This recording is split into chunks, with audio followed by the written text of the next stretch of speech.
À Paris, dans le 15e arrondissement, se situe l'immeuble Looping. Il a été le projet d'une rénovation thermique par une isolation paille extérieure et le lieu d'expérimentation d'une nouvelle technique de mise en œuvre, la technique bretelle.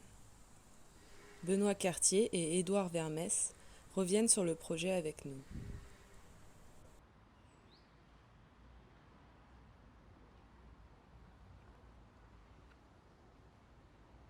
Benoît Cartier, responsable d'un pôle patrimoine et direction territoriale à Paris Habitat.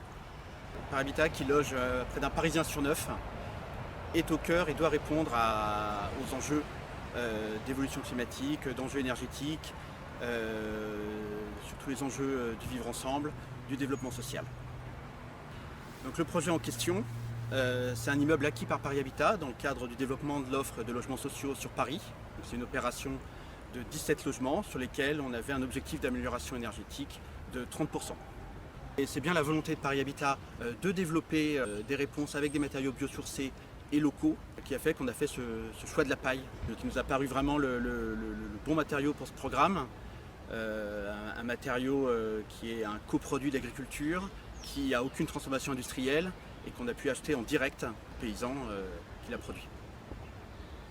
Donc on a lancé les études, on a retenu le principe avec la maîtrise d'œuvre d'une isolation accrochée à la façade avec un système d'épines qui correspond à une partie des règles ProPaille, mais règles ProPaille qui n'existent pas encore sur de l'isolation en R+7. Alors Looping, c'est une histoire assez intéressante où on a imaginé un système de fixation des bottes qui ne mobilisait pas d'ossature. On a simplement imaginé que c'était dommage d'utiliser une ossature bois pour fixer des éléments rigides sur un élément rigide, sur le mur support. Et du coup, on imaginait quelque chose qui s'approche des systèmes conventionnels de pose isolant. C'est le cas pour la fibre de bois, pour les laines minérales, pour le polystyrène ou pour le liège. C'est toujours des plaques, des panneaux, voire des rouleaux qui sont fixés à l'aide d'ancrage ponctuel. Donc notre idée, c'était d'imaginer un système adapté à la paille. On accroche dans le mur des anneaux d'échafaudage, donc des œillets en quelque sorte, qui nous servent ensuite de support pour accrocher une bretelle, qui sont constituées de feuillard polyester, qui se termine par une boucle, et donc la boucle passe au travers de l'anneau d'échafaudage. Et ensuite, on met les bottes les unes sur les autres, et puis toutes les deux bottes, à chaque rang de bottes, on vient raccrocher deux bretelles, et du coup, on vient serrer. Donc les bottes sont serrées les unes aux autres, et serrées contre le mur. Et à chaque rang de bottes, on a une nouvelle bretelle qui vient en redondance. Donc en fait, on a énormément de sécurité, parce que chaque botte tient grâce à 4 feuillards, soit 8 points de fixation sur le mur. Il y a un simple prototype que Volker a réalisé chez lui pour accrocher 2 bottes. Ensuite, moi, j'ai fait un prototype en utilisant le feuillard électrique, le tendeur électrique et le feuillard polyester qu'on a finalement utilisé. Voilà, dans l'usine, on a essayé la machine qui allait nous permettre de faire le chantier, et c'est tout. Donc ensuite, on s'est lancé directement sur le chantier, donc avec des tests d'arrachement sur le mur en moellon. Donc on a appris beaucoup de sécurité. On a 4 ancrages au mètre carré pour retenir un système qui finalement, ça fait plus que entre 25 et 40 kg par ancrage avec paille et enduit, sachant que ces ancrages sont censés tenir plus d'1,5 tonne.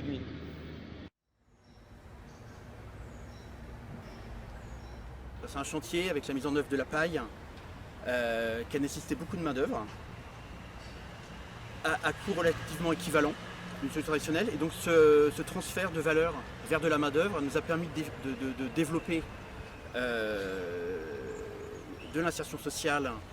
Il nous a permis aussi d'accueillir des chantiers participatifs et de former. C'est aussi notre rôle d'accompagner la formation.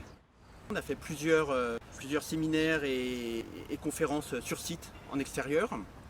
Et ça nous a permis d'avoir l'adhésion des riverains et des locataires qu'on a pu inviter et qui ont pu aussi bénéficier finalement d'un chantier à assez faible nuisance.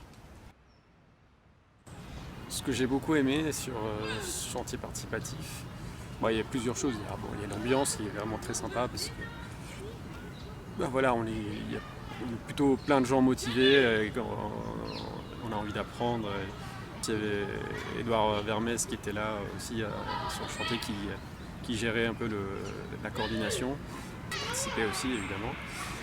Et en fait, il nous donnait aussi un peu des cours sur la technique, sur l'historique de la paille, sur les techniques déjà utilisées, sur les réglementations qui existent, etc.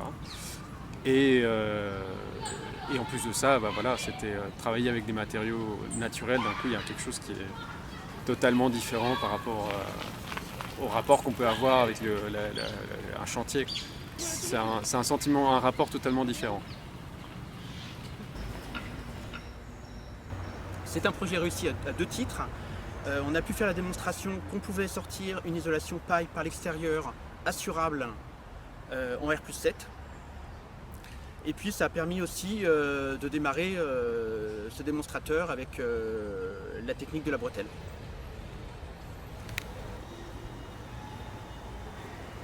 Une technique qui fait ses preuves en fait, qui a fait ses preuves sur ce chantier-là et qui le fait, ce chantier en cours que j'ai en ce moment.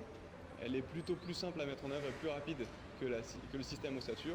Et en plus, il y a moins de fournitures, moins de bois, enfin plus de bois, donc beaucoup moins cher finalement. Il n'a que des avantages par rapport au système précédent. En fait, voilà, ce genre de projet m'a ouvert des portes à un univers que je connaissais, que j'avais aimé donc beaucoup, mais que je ne connaissais pas très bien, sur la construction paille, sur les matériaux biosourcés et géosourcés, que j'avais toujours envie